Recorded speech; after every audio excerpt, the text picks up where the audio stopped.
I stood in the glass-walled conference room, watching their celebration through the pristine windows. The champagne flowed freely as my sister Ashley raised her glass, our mother beaming at her side. The silver pendant around Ashley's neck caught the light, a gift from our parents when she made VP last month. The same position they'd denied me for years, despite my deeper technical expertise. The irony of the moment wasn't lost on me. While they toasted to Ashley's innovative leadership and my supposed betrayal, none of them knew that I owned 72% of the company they thought they'd stolen from me. Not the board members clinking crystal flutes, not Tyler, my former best friend who'd helped orchestrate my downfall, and certainly not my own flesh and blood who'd pushed me out just days ago. I checked my phone, waiting for the notification I knew would come. Right on schedule, at 9:47 p.m., the security alert flashed across my screen. Unauthorized access detected. Madison Chen's office, level 4. I smiled faintly. They'd taken the bait, using my old keycard, just as I'd predicted. Ever the careful programmer, I'd left a trail of digital breadcrumbs leading to exactly what they wanted to find. Through the glass, I could see Ashley laughing at something Tyler said, her perfect teeth flashing in that practiced way she'd perfected since childhood. She'd always been the promising one, the daughter who could charm investors and navigate Silicon Valley's social circles, while I quietly built the systems that kept our family's tech empire running. How many times had I sat silently at Sunday dinners, watching our parents hang on her every word while my technical achievements went unmentioned? The memory of last week's dismissal letter still burned. Due to concerning evidence of data misuse, they hadn't even bothered to hear my side. 27 years of being the other twin had taught me to expect nothing less. But they'd forgotten one crucial detail about the quiet daughter who fixed printers and wrote code in the shadows. I'd learned to play the long game. 5 years ago, when they'd laughed off my cybersecurity startup idea as too risky, I hadn't argued. I'd simply built it anyway, under a different name, watching it grow into a powerful holding company, all while methodically acquiring shares in our family business through a web of investment funds they never bothered to investigate. Now, as I watched them celebrate my exile, my phone buzzed again. Another alert. They were copying files from my old computer. Let them. Every document they'd find had been carefully crafted, every digital footprint precisely placed. Tomorrow morning, when I walked into the emergency board meeting I'd called under my true ownership status, their smiles would freeze on their faces. The quiet daughter they'd underestimated was about to show them exactly what she was capable of. I pressed my palm against the cool glass, savoring this last moment of their ignorance. In 12 hours, everything would change. But for now, I simply watched, silent as always, only this time, with the shadow of a smile playing at the corners of my mouth. People always said we were identical, but Ashley and I couldn't have been more different. While she commanded attention at tech conferences in designer suits, I preferred the quiet hum of server rooms, debugging code until dawn. Our parents never understood why I chose to waste my Stanford degree on IT support when I could have been networking with VCs, like my sister. What they didn't know, what they never bothered to learn, was that I'd been building something far more valuable than connections. Every printer I fixed, every system I maintained, gave me intimate knowledge of our company's infrastructure. I saw the vulnerabilities no one else noticed, the digital cracks that could bring down an empire. I remember the exact moment I realized I'd always be second best in their eyes. It was during my 16th birthday dinner. Well, our birthday dinner. Mom and Dad had given Ashley a brand new Tesla, complete with a red bow. My gift? A laptop for practicing your little coding projects. They didn't even notice when I used that same laptop to build my first security protocol, one that major tech companies would later fight to license. Madison, honey, why don't you let Ashley handle the investor presentation? Mom would say, smoothing her Chanel blazer. You know how you get nervous in front of crowds. What she meant was, You're not polished enough, not charismatic enough, not Ashley enough. I learned to wear their dismissal like armor. Every time Dad praised Ashley's natural leadership during board meetings, I buried myself deeper in my work. While they celebrated her cosmetic improvements to our user interface, I silently fortified our systems against attacks that could have bankrupted us. Tyler was the only one who seemed to see me back then. We'd met in the company cafeteria. He was a new project manager, and I'd just finished installing a security patch. He actually listened when I talked about encryption protocols and seemed fascinated by my ideas about predictive cybersecurity. For 2 years, we'd meet for coffee every morning, discussing everything from quantum computing to our favorite sci-fi novels. I thought I'd finally found someone who valued me for my mind.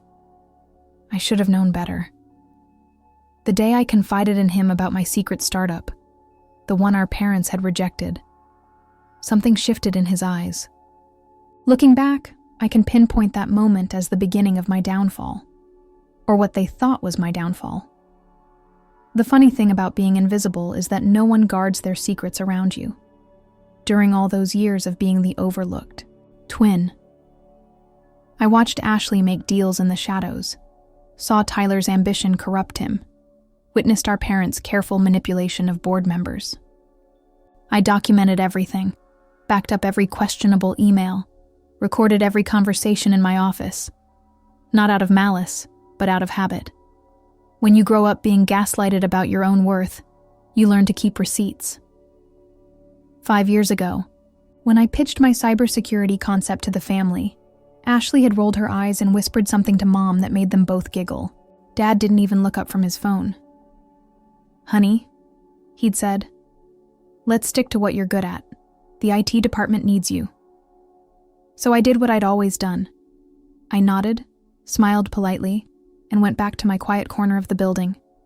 Then, I used everything they'd taught me about being invisible to build an empire right under their noses.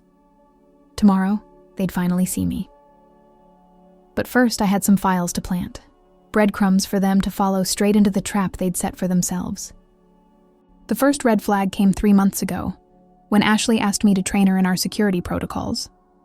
"I want to understand your world better, Mads," she'd said, using that childhood nickname I'd grown to distrust. "We're sisters. We should work more closely together." I knew better, but I played along. Every morning I'd walk her through our systems, explaining the intricate web of security measures I'd built. She took detailed notes, asked intelligent questions, and for a brief, foolish moment, I let myself believe she actually cared. Maybe, just maybe, my twin was finally seeing me as an equal. Then I noticed the pattern. Every time I explained something crucial, Ashley would schedule a lunch with James Norton, the chairman's son and our parents' favorite nephew. Suddenly, my carefully crafted proposals would appear in management meetings under her name. Projects I'd spent months developing would vanish from my workflow, only to resurface with Tyler's signature on the documentation. "Oh, there must have been a mix-up with the email system," HR would say when I questioned the missing meeting invites. Sarah Carter, the HR director, would smile apologetically while tapping away at her keyboard, promising to look into it. I later discovered she'd been having private dinners with Ashley and James for weeks. The digital breadcrumbs were everywhere if you knew where to look. Late-night access logs to my servers, copied files, forwarded emails. They thought they were being clever, but they forgot who designed the system they were using to betray me. Every move they made left traces only I could see. "Madison, could you help me understand this encryption protocol?" Tyler asked one afternoon, leaning against my office door frame. His smile hadn't changed, but his eyes had. They were calculating, now measuring. I walked him through it, watching as he recorded our conversation on his phone, poorly hidden in his jacket pocket. That night, I traced his digital footprints as he sent the recording to Ashley, who forwarded it to our parents with a carefully crafted message about security concerns. The most painful part wasn't the betrayal, it was the artless transparency of it all. Did they really think I wouldn't notice when they started excluding me from the cyber defense meetings I'd initiated? That I wouldn't see Ashley's fingerprints all over the anonymous security audit that questioned my protocols? That I wouldn't recognize Tyler's coding style in the fictitious data breach report they used to build their case against me? I watched it all unfold like a poorly written algorithm, predictable, inefficient, and ultimately self-defeating. Ashley's increasingly frequent closed-door meetings with the board, Tyler's sudden promotion to head of digital security, a department I'd built from the ground up, the whispers that stopped when I entered the break room, the sympathetic glances from junior developers who'd seen this movie before. Even the final act was choreographed with stunning mediocrity. The formal complaint? The emergency board meeting I wasn't invited to, the security escort waiting by my desk. The dismissal letter, printed on expensive paper and signed by Ashley herself, cited critical security breaches and unauthorized data access, charges so ironic they almost made me laugh. They gave me 15 minutes to clear out my desk. Ashley stood in the doorway, arms crossed, watching as I packed my family photos and the rubber duck I used for code debugging. "It's nothing personal, Mads," she said, her voice carrying that practiced note of regret. "We have to protect the company." I smiled, tucked my rubber duck into my bag, and walked out without a word. They never thought to ask why I didn't fight back, why I didn't demand a hearing or threaten legal action. They were so busy congratulating themselves on their clever coup that they missed the most important detail. I'd already won the war they didn't know they were fighting. The night after my dismissal, I sat in my downtown loft, surrounded by screens displaying real-time data from my shadow empire. 5 years of careful planning glowed in the dark. Stock portfolios, shell companies, encrypted communications. While they celebrated my downfall with champagne, I was orchestrating their awakening. Looking back, I have to thank them for teaching me patience. When you spend your life being the overlooked twin, you learn that timing is everything. The day our parents dismissed my cybersecurity startup idea, I didn't argue. Instead, I went home and registered Phantom Securities under a different name. Not Madison Chen, the disappointing daughter, but Margaret Wu, my maternal grandmother's name, the only family member who ever saw my true potential. "You're too careful, too methodical," Ashley used to say, not realizing these were exactly the qualities that made me dangerous. While she chased spotlight moments, I built something lasting. Phantom Securities grew silently but steadily, specializing in preventing the kind of invisible attacks that keep tech CEOs awake at night. Our client list read like a who's who of Silicon Valley, though none of them knew their savior was the quiet girl from the Chen family's IT department. I took another sip of green tea, watching the financial algorithms I'd written track our family company's stock movements. The pattern was clear. Someone was preparing for a major sale. Digging deeper into the encrypted data streams, I found what I'd suspected. Our parents were negotiating with an international investment fund. They planned to sell the company out from under everyone, probably believing they could outvote any opposition with Ashley's support. My finger hovered over the keyboard as I accessed my private server cluster. Years of casual conversations, seemingly innocent IT maintenance, and routine security updates had given me unprecedented access to the company's digital nervous system. Every confidential email, every suspicious transaction, every hidden agreement, all backed up and time-stamped. Insurance, I'd told myself then. Now it was ammunition. But the real power lay in what they didn't know. Through Phantom Securities, subsidiary investment firms, I'd been systematically purchasing company shares whenever they appeared on the market. The process was painstaking, designed to stay below everyone's radar. I used multiple brokers, different shell companies, varying purchase patterns.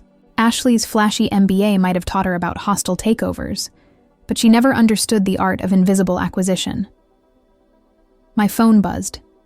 Another alert from the company's internal system. They were accessing my old files just as I'd predicted. I could picture Tyler, sitting at his new desk, thinking he was so clever as he dug through the digital trails I'd left for him. What he didn't realize was that every document he found was carefully crafted, every piece of evidence, intentionally placed. I opened my grandmother's journal, the one she'd left me before she passed. "Patience, little fox," she'd written in her elegant Chinese characters. "Let them think they're hunting you while you're really hunting them." She'd understood what it meant to be underestimated, to turn that blindness into strength. Tomorrow's board meeting would change everything. But tonight, I had preparations to make. I began drafting emails to key board members, each one personalized with information that would make them question everything they thought they knew about the Chen family's leadership. A notification popped up on my screen. Ashley trying to access the company's core security protocols. I smiled, watching her fumble with the administrative passwords she thought she'd stolen from me. She'd spend hours tonight attempting to dismantle the security system she believed would expose my crimes. Instead, she was walking straight into a maze I'd spent years designing. The city lights flickered outside my window as I finalized the last pieces of my plan. Tomorrow, they would learn that the quiet girl they'd dismissed had built something far more powerful than their small-minded schemes. But for now, I sat in the darkness, watching the pieces fall into place, savoring the calm before the storm I was about to unleash. The morning of the board meeting, I dressed with deliberate care, not in the flashy designer suits Ashley favored, but in a precisely tailored black ensemble that whispered old money and quiet power.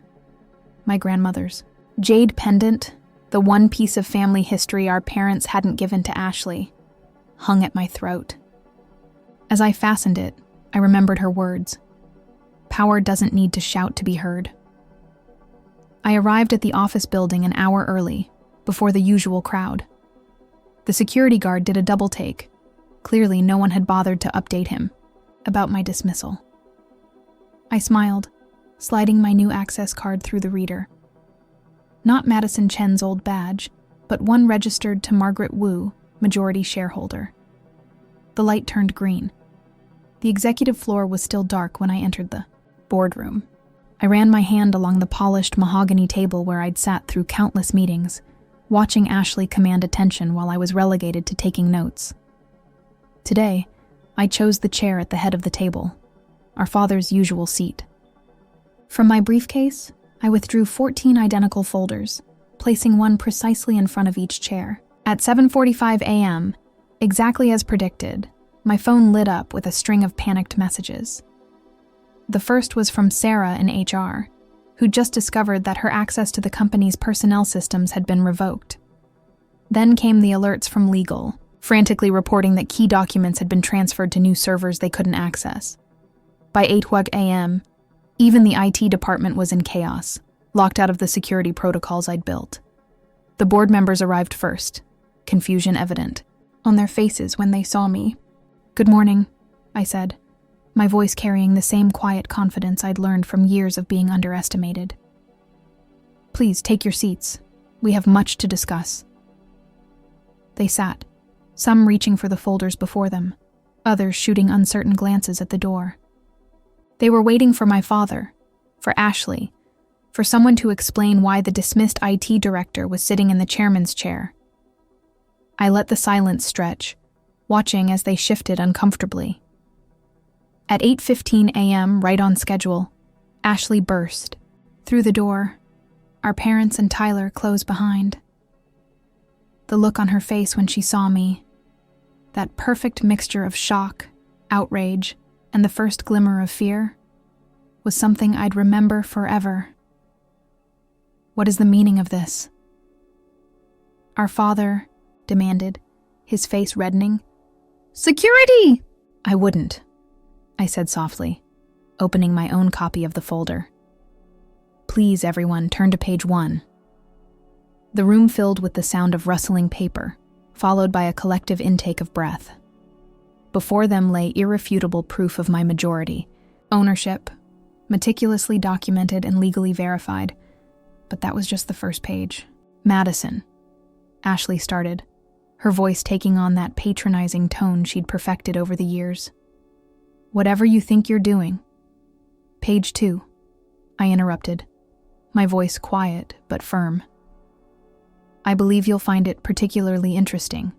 Ashley, it details your recent attempts to access restricted areas of our security system, the same system you claimed I had compromised. The color drained from her face as she flipped the page. Tyler, reading over her shoulder, took an involuntary step back. They were seeing their own digital footprints. Every unauthorized access, every attempted breach, laid out in damning detail. This is outrageous, our mother said. But her voice wavered as she continued reading. You can't possibly... Page 3, I continued, watching as they discovered the evidence of their planned secret sale, the offshore accounts, the years of financial manipulation. I believe the SEC would find this particularly fascinating. The room had grown very quiet.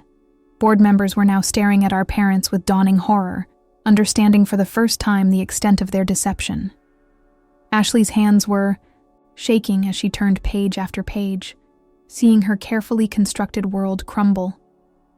I stood slowly, smoothing my jacket. Now, shall we begin the real meeting? I believe we have some leadership changes to discuss. The jade pendant felt warm against my skin as I watched them process their new reality. Years of being invisible had taught me to read people, to see the moment when they finally understand. And in that silent boardroom, as the morning sun streamed through the windows, I watched as they finally, truly saw me. The next hour in that boardroom redefined everything. I remained standing, my hands resting lightly on the polished table as I walked them through their own betrayals with the same patient thoroughness I'd once used to explain security protocols. As of 6 a.m. this morning, I said, my voice steady, I've initiated a comprehensive audit of all executive communications and financial transactions from the past 5 years. I turned to Mr. Patterson, our longest-serving board member. Richard, you'll be particularly interested in page 7. Those transfers to the Cayman accounts weren't quite as untraceable as some people thought. The look my father gave me then, a mixture of rage and finally recognition, almost made me laugh. All those years of dismissing my obsession with security systems, and he'd never realized I was learning to track digital breadcrumbs that would one day lead straight back to him. You can't do this, Ashley interrupted, her perfectly manicured hands gripping the folder. The board won't... The board, I said softly, has a fiduciary duty to investigate corporate fraud, especially when it involves the systematic theft of intellectual property. I pressed a button on my phone, and the large screen behind me came to life, displaying a series of emails. These communications between you and Tyler show quite clearly how you plan to steal my cybersecurity patents. Patents that, I should mention, are actually registered to Phantom Securities, my company. Tyler's face went pale. That's impossible. We checked every registration, every database you had access to. I finished for him. But you see, Tyler, while you were busy copying my files and planning my downfall, you never thought to look beyond the obvious. You taught me that lesson, actually. Remember all those coffee meetings where you pumped me for information? I learned a lot about misdirection from you. Our mother stood up, her Cartier bracelet catching the light. Madison, darling, surely we can discuss this as a family. There's no need for such theatrics. Family? The word tasted bitter in my mouth. Was it family when you and Dad deliberately excluded me from client meetings? When you let Ashley take credit for my innovations? When you planned to sell the company without consulting the board? I turned to the directors. Page 12, ladies and gentlemen, the proof of the secret negotiations with global tech partners. The boardroom erupted in shocked murmurs. Our father's face had turned an alarming shade of red. You had no right to access those documents. I had every right, I replied calmly. As majority shareholder and the actual developer of our core security infrastructure, it was my duty to protect this company from internal threats. Which brings us to the reason for today's meeting. I withdrew a final set of documents from my briefcase. These are termination notices for Ashley Chen, Tyler Matthews, and Robert and Linda Chen, effective immediately. The evidence of corporate espionage, financial fraud, and breach of fiduciary duty is detailed within. You'll find the terms quite familiar, Ashley. I used the same template you used for my dismissal last week. You can't fire us, Ashley sputtered, rising from her chair. We built this company. No, I said, my voice cutting through her, protest like a blade through silk. You inherited this company. I built its foundation. Every security protocol, every line of defense code, every patent you tried to steal. That was all me. While you were playing corporate politics, I was protecting our assets, and now I'm protecting them from you. I turned to the board members, who sat in stunned silence. You have a choice to make, ladies and gentlemen. Support this motion, and we move forward with a clean slate. Oppose it, and the SEC receives evidence of your complicity in years of financial mismanagement. I trust you'll make the right decision. The vote was unanimous. As security arrived to escort my family from the building, Ashley turned to me one last time. How long? She demanded. How long have you been planning this? I met her gaze steadily. Since the moment you started teaching me how little family loyalty meant to you. I gestured to the guards. Please ensure they don't access any computers before they leave. And Ashley, the passwords have already been changed, all of them. The sound of their footsteps faded down the hallway, leaving me alone with the board. I settled into the chairman's seat, my seat now, and opened my laptop. Now, I said, shall we discuss the company's new direction? The hours following the board meeting passed in a blur of calculated precision.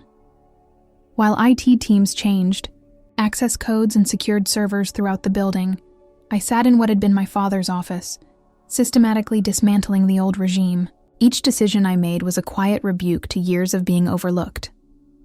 The first email I sent was to Margaret Torres, my mother's former executive assistant. She'd been quietly forced into retirement last year after questioning some of Ashley's more creative accounting practices. Now, watching her walk into the office, spine straight and head high, I saw a reflection of my own journey. Welcome back, Margaret, I said, gesturing to the chair across from me. I believe we have some wrongs to right. Her eyes took in the changes I'd already made to the office.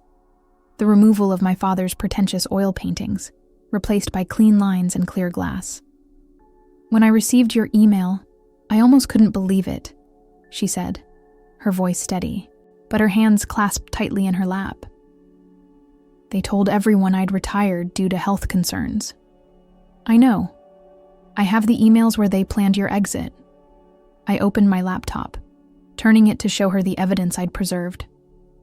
They never realized that every document they thought they'd deleted was automatically backed up to my secure servers, including the real quarterly reports you tried to bring to the board's attention.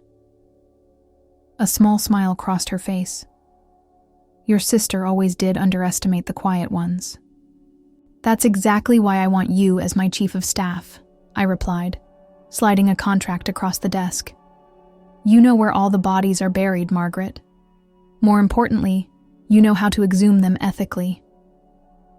While Margaret reviewed the contract, my phone buzzed with updates. Ashley had tried to access her email from home. Blocked. Tyler had attempted to log into the development servers. Denied. My parents' credentials had been used to try opening the executive file storage. Rejected.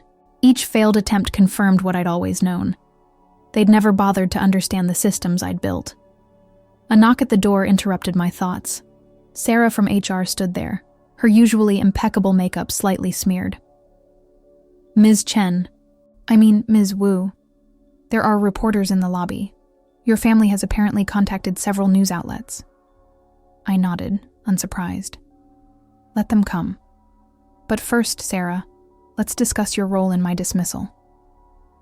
I pulled up another document on my screen. Particularly these messages between you and Ashley about fabricating performance issues. The color drained from her face. I was just following orders. Yes, you were. Rather enthusiastically, according to these timestamps. I studied her for a moment. You have two choices, Sarah.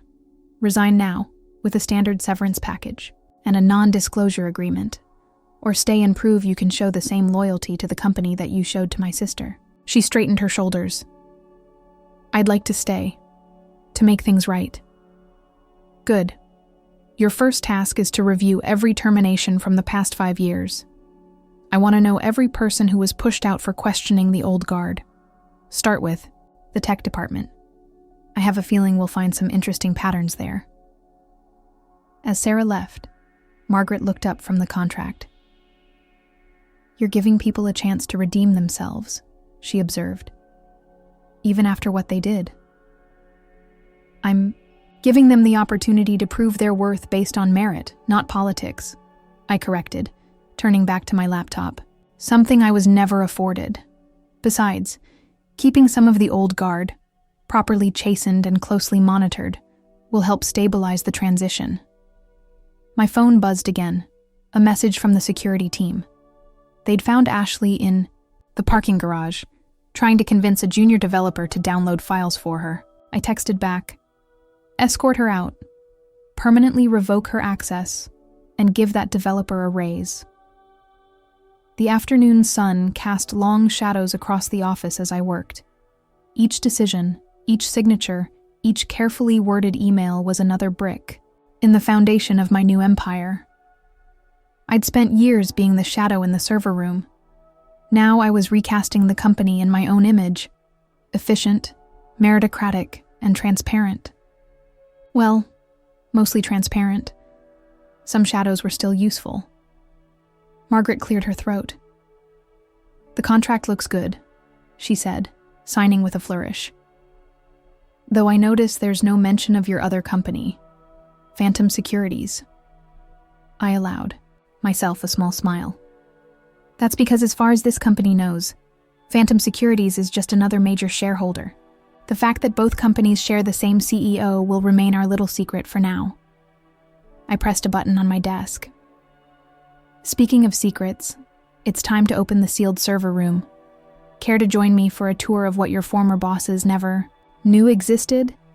The media storm hit exactly as I'd predicted. By evening, my phone was flooded with notifications from every tech journal in Silicon Valley. Family drama at Chen Tech, screamed TechCrunch. Twin takes over. Inside Silicon Valley's latest power struggle, declared the Valley Report. Each headline more sensational than the last, each one missing the real story. I sat in my new office, watching the sunset paint the sky in shades of purple and gold as Margaret organized the incoming requests for comments. Your sister's given 3 interviews already, she said, scanning her tablet. She's painting quite the picture. Claims you manipulated company data, violated security protocols, betrayed the family trust. Predictable, I murmured, taking a sip of green tea. She's following the playbook she used to oust me. The difference is, I have receipts for everything. I pulled up a folder on my secure server. Send these documents to the Wall Street Journal. Not everything. Just enough to show Ashley's pattern of intellectual property theft. My phone buzzed with a text from James Norton, our parents' favorite nephew. We should talk, it read. Family shouldn't fight like this. I allowed myself a small smile as I typed back. Check your investment portfolio, James. Particularly those guaranteed returns from the offshore account my father set up for you. I knew the exact moment he did. His panicked calls to his broker lit up my monitoring system like Christmas lights. Ms. Wu? My new assistant's voice came through the intercom. The developers are ready for your meeting. I'd deliberately chosen to meet with the technical team first. Walking into the conference room, I saw the uncertainty in their eyes. These were my former colleagues, the ones who'd watched my humiliation in silence, too afraid to speak up. I know what you're thinking, I began, settling into a chair. You're wondering if I'm here for revenge. if I'll treat you the way they treated me. I opened my laptop, displaying our current project architecture. Instead, let's talk about why our security protocols are running at 60% efficiency and how we're going to fix that. For the next 2 hours, we dove deep into technical discussions. No politics, no power plays, just pure problem solving. I watched their tension slowly dissolve as they realized that, for the first time, they could speak freely about system vulnerabilities without fear of reprisal. "The thing is," said Dave, one of our senior developers, "we've been trying to flag these issues for months, but Ashley insisted on prioritizing surface-level UI changes over core security," I finished. "I know," I read the buried reports. "That changes today." I pulled up a new project board. "I'm doubling our security budget and creating direct reporting lines between development teams and executive leadership. No more filtered communications." Later that evening, as I reviewed the day's events with Margaret, my email pinged with a message from a familiar address. "Thought you might want to see this," wrote my contact at the SEC. Attached was a formal inquiry into my parents' financial dealings, triggered, ironically, by their own desperate attempts to claim I'd committed fraud. "Should we be worried?" Margaret asked, noting my thoughtful expression. "On the contrary," I replied, forwarding the email to our legal team. "They've walked right into the next phase of my plan." I pulled up a detailed timeline on my private server.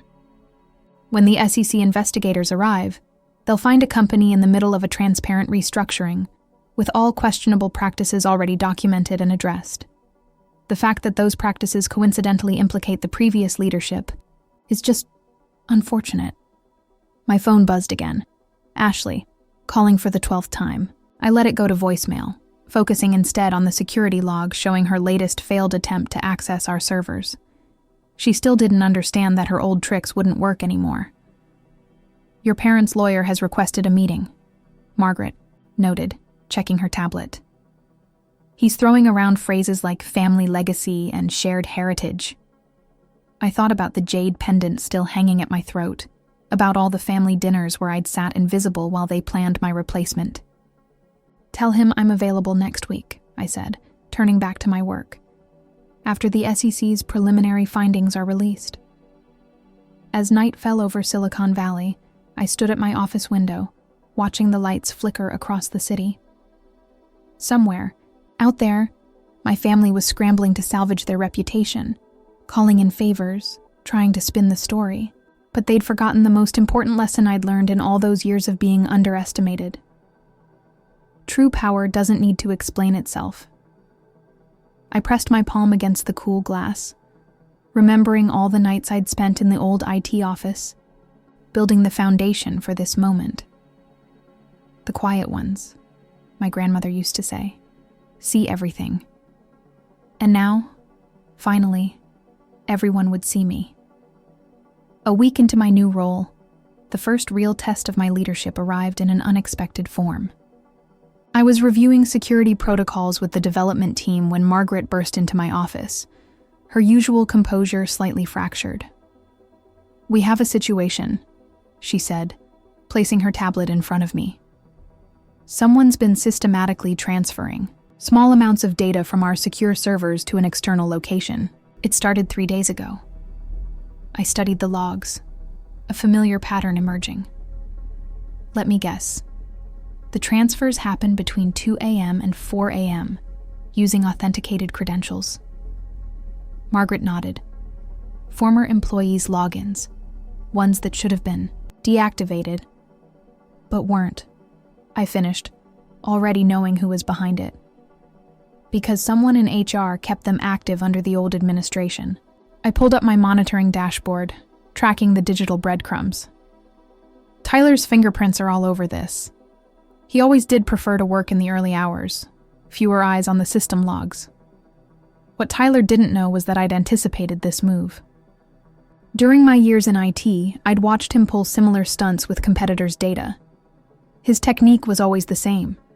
Small transfers, spread out over time, using abandoned credentials to avoid detection.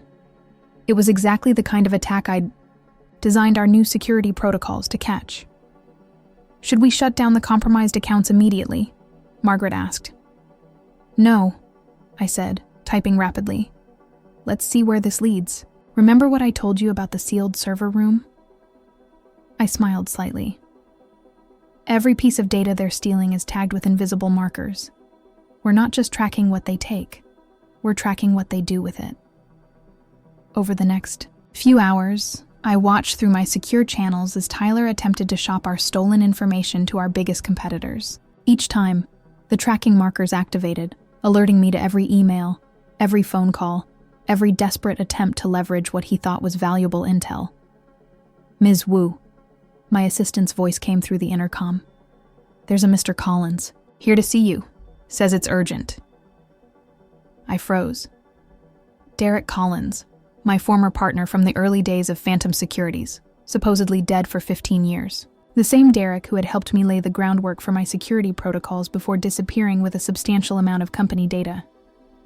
Send him in, I said, meeting Margaret's concerned gaze. And activate Protocol Shadow. Derek hadn't changed much, still wearing that expensive suit like armor, still carrying himself with that carefully cultivated air of authority. But I could see the desperation lurking behind his confident smile. Madison, he said, settling into the chair across from me without waiting for an invitation. Or should I say Margaret Wu, clever girl, using your grandmother's name all these years. What do you want, Derek? He reached into his jacket, producing a USB drive. I have some interesting data about your family's company. Thought you might want to make a deal before it falls into the wrong hands. I let out a small laugh. You mean the data Tyler's been stealing? The carefully crafted files I allowed to be taken? I turned my laptop around, showing him the real-time tracking. Data? Did you really think I wouldn't recognize your old extraction patterns? You taught them to me, after all. The confidence flickered in his eyes. This isn't just about the recent transfers. I have everything, Madison. From before. From when we started Phantom Securities. You mean the fabricated documents you created before faking your death? I pulled up another screen. The ones stored in that offshore account I bought out last year? The same account you've been trying to access for the past 3 days? Derek's face went pale. How did you know you were alive? Track the account? Figure out you were working with Tyler? I leaned forward. I learned from the best, Derek. You taught me to always have a backup plan.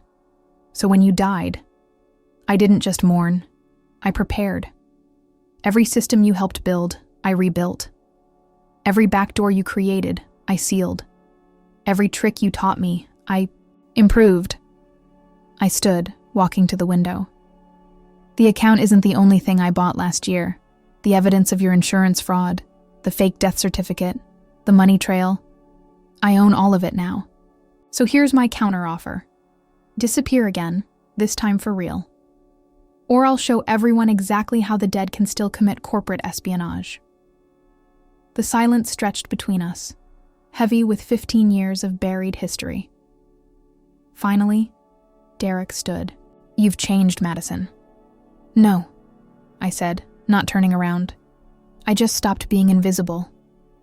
After he left, Margaret approached with a fresh cup of green tea. Should we be worried about him coming back? I shook my head, watching Derek's car pull away through the tinted windows. He won't. Men like Derek and Tyler, they only have power when they're the smartest ones in the room. Once you prove otherwise, they fold. I turned back to my desk. Have legal draw up a new security protocol. I want every piece of code in this company checked for hidden backdoors. It's time to close all the old wounds. Late one evening, as the office had emptied and the city lights sparkled below, I found myself standing in my childhood bedroom. The house was quiet. Our parents had retreated to their vacation home in Lake Tahoe after the takeover, leaving behind rooms full of carefully curated memories. I'd come here looking for something specific, though I wasn't sure what until I found it. An old science fair trophy, tucked away in the back of Ashley's display cabinet. It was my trophy, actually. Ninth grade. First place for a primitive network security system I'd designed. But somehow, like everything else, it had migrated to Ashley's collection. I picked it up, feeling its weight in my hands, remembering how proud I'd been that day, until our parents suggested Ashley should present my project at the regional competition because she was better with people. I thought I'd find you here. I turned to see Margaret in the doorway, her silhouette familiar after these weeks of working together. The security system flagged movement in the house, she explained. I wanted to make sure you were okay. I placed the trophy in my bag, just collecting some misplaced items.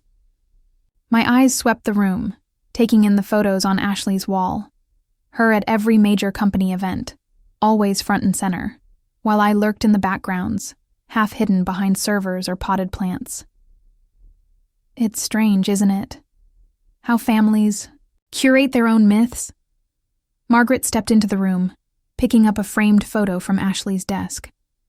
It showed both of us at our Stanford graduation, Ashley beaming in her valedictorian regalia while I stood slightly apart. You know, she said, my mother used to tell me that the most dangerous people aren't the ones who shout their power from rooftops. They're the ones who quietly build foundations while others pose for pictures. I smiled slightly, remembering my grandmother's similar wisdom. Have you seen the latest board reports? Yes, Margaret nodded.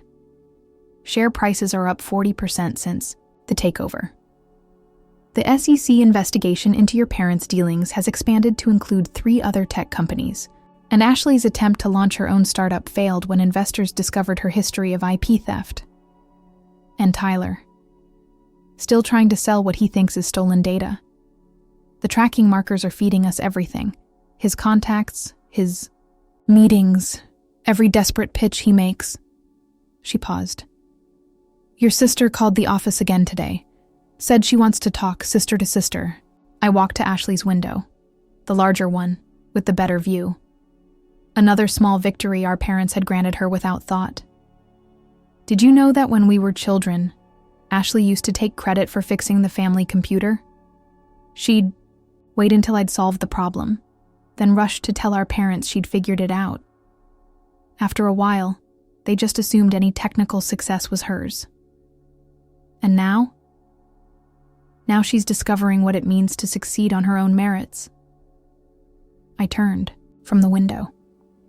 How's the talent search going? We've identified 15 former employees who were pushed out for questioning the old guard. 10 have already accepted our offer to return. The other 5... Margaret consulted her tablet. The other 5 work for Phantom Securities. Good. Keep them there. It's useful to have trusted people in both companies.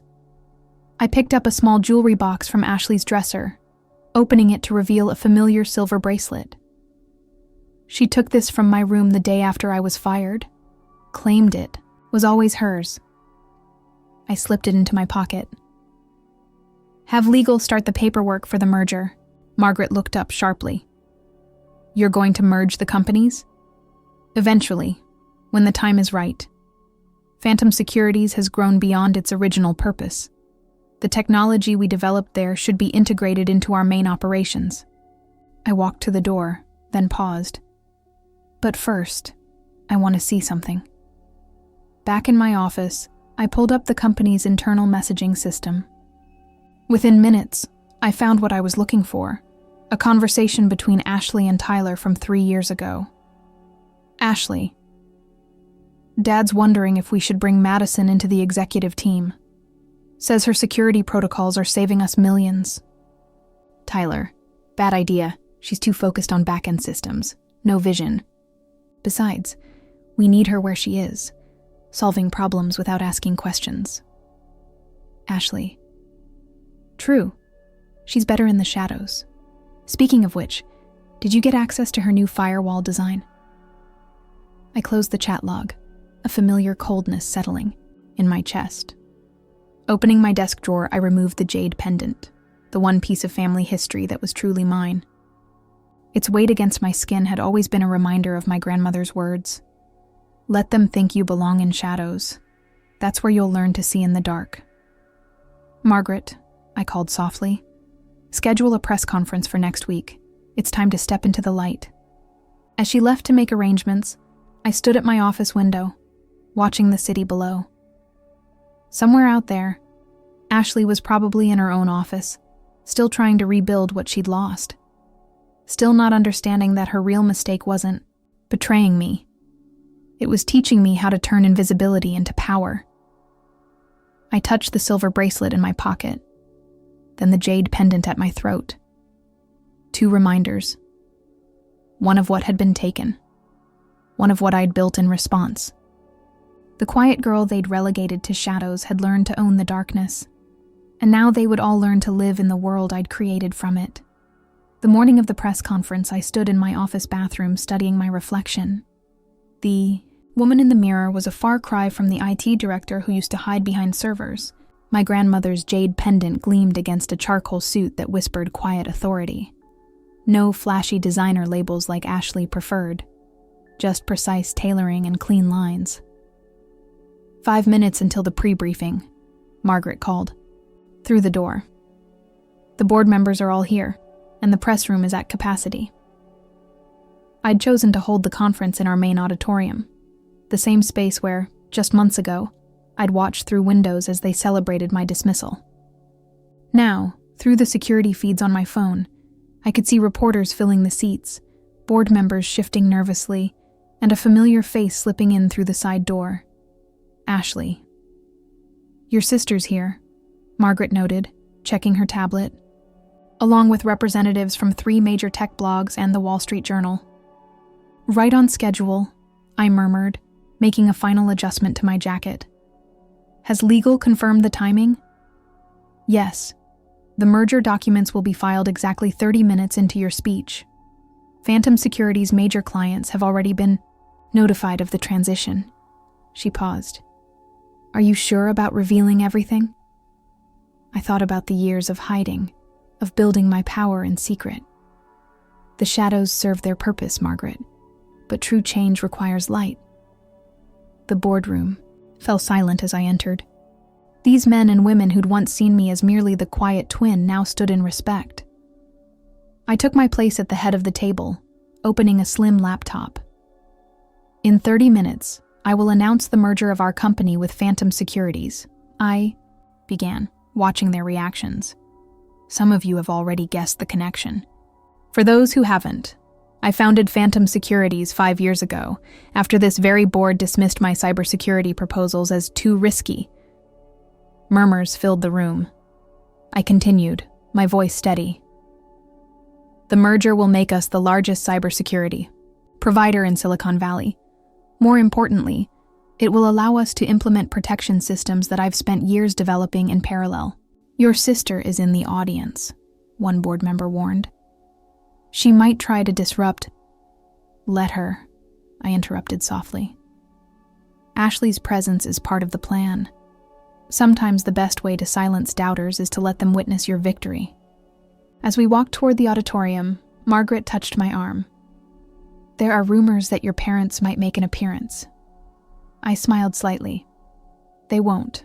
The SEC interviews started this morning. They're rather occupied explaining 15 years of creative accounting." The audience hushed as I stepped onto the stage.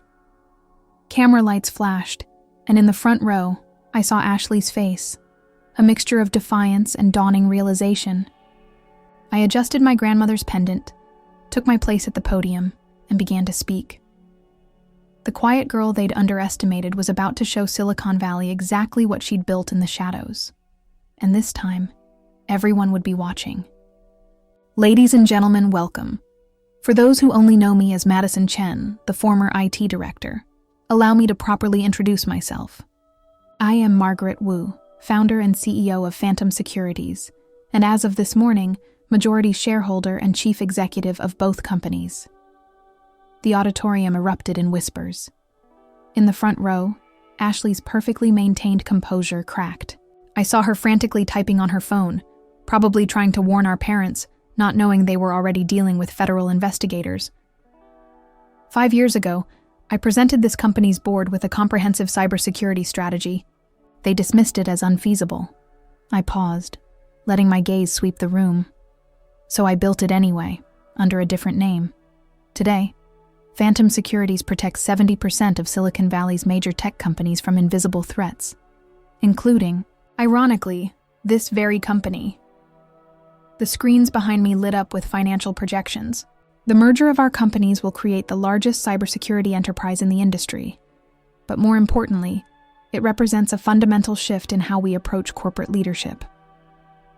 From my peripheral vision, I saw Tyler slip into the back of the auditorium, right on cue. I pulled up the next slide. This graph shows attempted breaches of our security systems over the past week. Particularly interesting are these data points. I highlighted a series of red marks, showing systematic attempts to steal company information using expired credentials. What the perpetrators didn't realize was that every piece of data they accessed was tagged with invisible markers, tracking their attempts to sell our intellectual property to competitors. Tyler's face went pale. In the front row, Ashley's phone slipped from her trembling fingers. To the tech journalists present, you'll find detailed documentation of these attempts in your press packets, along with evidence of similar corporate espionage dating back 5 years. The SEC has already been notified. Margaret appeared at my side, handing me a folder. Perfect timing, I murmured, before turning back to the microphone. And now, I'd like to announce our first major post-merger initiative. The screens changed to show a familiar face.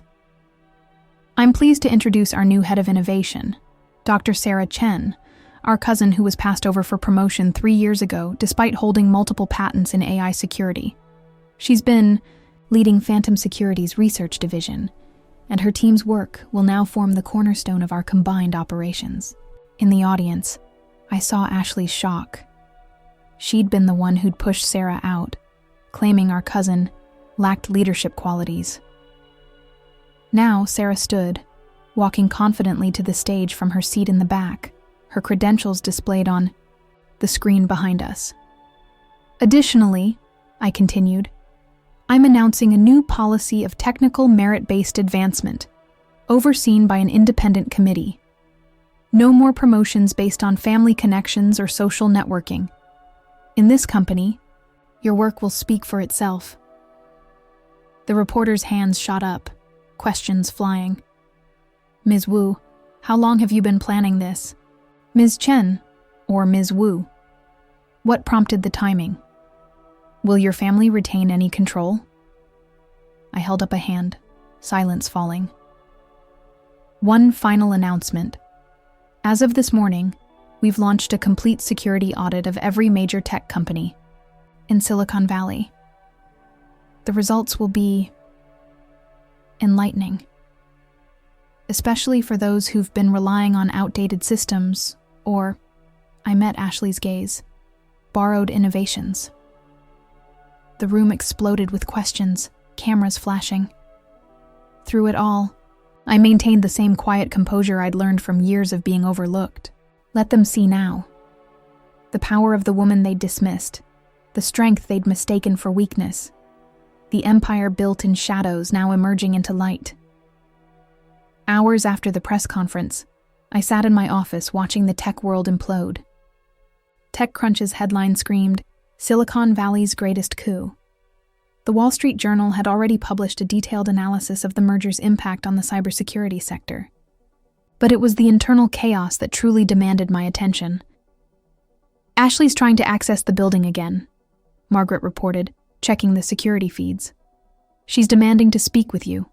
Says it's about family loyalty. I continued, reviewing the merger documents. Have security escort her to conference room B. I'll meet her there in 20 minutes. Are you sure that's wise? Sometimes, I said, touching my grandmother's pendant. You need to close old doors before opening new ones. The conference room's glass walls offered a perfect view of the city's skyline. Ashley was pacing when I entered, her designer heels clicking against the floor. She spun to face me, her perfectly styled hair slightly disheveled.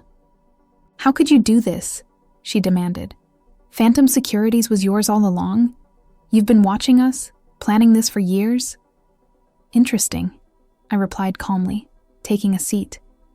Your first concern isn't that our parents are being investigated for fraud, or that Tyler's been caught selling company secrets.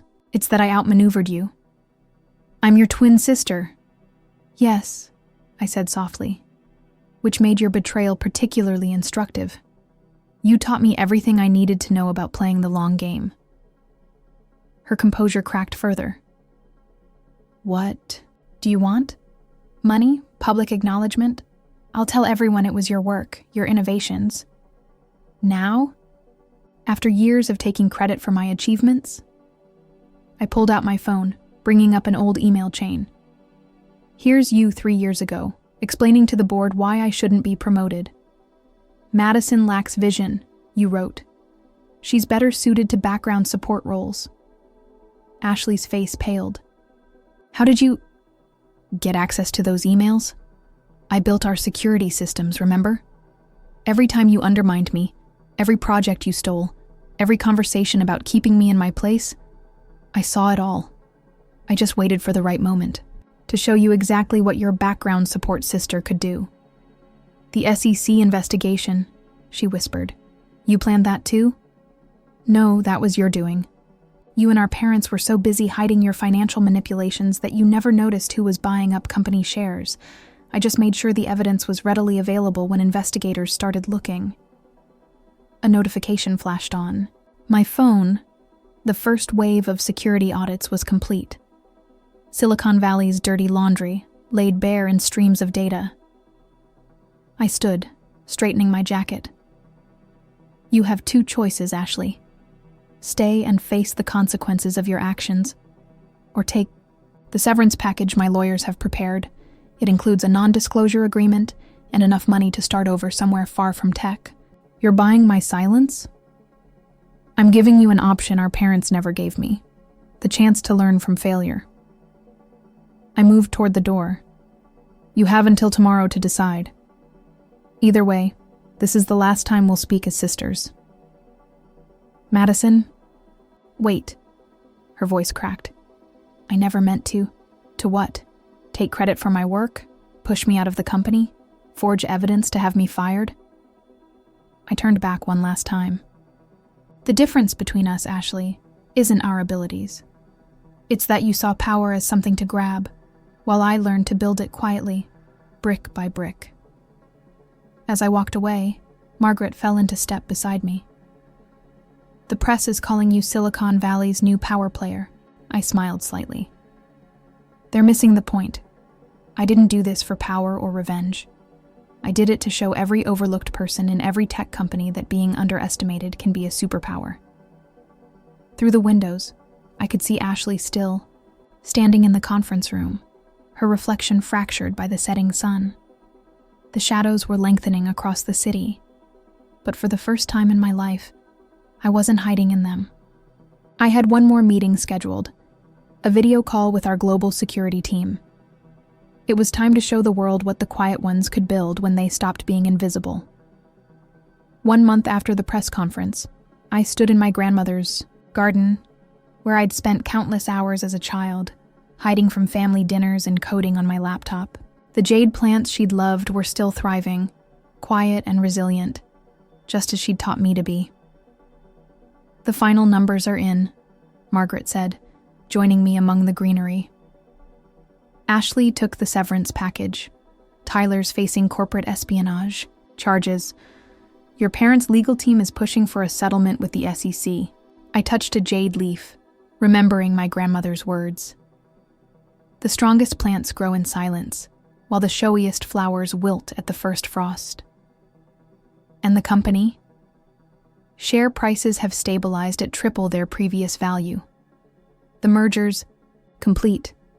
The security audit revealed vulnerabilities in 80% of Silicon Valley's major companies. She paused.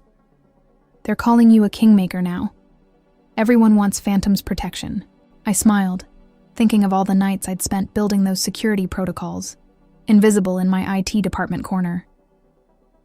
Has HR finished reviewing the old dismissals? Yes. We've identified 43 employees who were pushed out for questioning the previous leadership. 38 have accepted our offer to return. Margaret checked her tablet. The other 5 are interesting.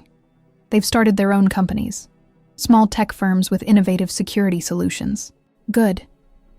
Prepare acquisition offers, but with a twist. They retain control of their innovations and get seats on our technical advisory board. I moved to the garden's edge, looking out over the city. It's time to build something new. My phone buzzed. A message from Sarah, our new head of innovation. The AI security system she'd developed, the one Ashley had dismissed years ago, was now revolutionizing how we protected data. Another quiet victory for another overlooked innovator. The board's waiting for your final decision on the company name, Margaret reminded me. I touched my grandmother's pendant, thinking of legacy and transformation. Keep both names, Chen Tech for the parent company, a reminder of where we came from, and Phantom Securities for our cybersecurity division, a reminder of what can be built from shadows. A notification flashed across my phone. Ashley had just posted a LinkedIn update announcing her move to Chicago, far from Silicon Valley's tech scene. Her profile no longer mentioned our company or her former role. Some stories, I realized, end not with confrontation, but with quiet dissolution. There's one more thing, Margaret said. Remember that old IT office? The one where you used to work? She showed me the architectural plans on her tablet. We've converted it into an innovation lab, a place where the quiet ones can build their dreams without interference. I thought of all the overlooked talent still out there. The ones working in backgrounds, their brilliance dismissed by louder voices. Put up a sign, I said. Something my grandmother used to say. Power grows in silent spaces. Later that evening, as the sun set over Silicon Valley, I sat in my office reviewing applications for our new merit-based advancement program. Each folder told a similar story. Brilliant minds pushed aside, innovative ideas dismissed, potential stifled by politics. But not anymore. I opened my laptop, beginning a new code sequence. There would always be those who mistake silence for weakness, who overlook the power of patient building. Let them.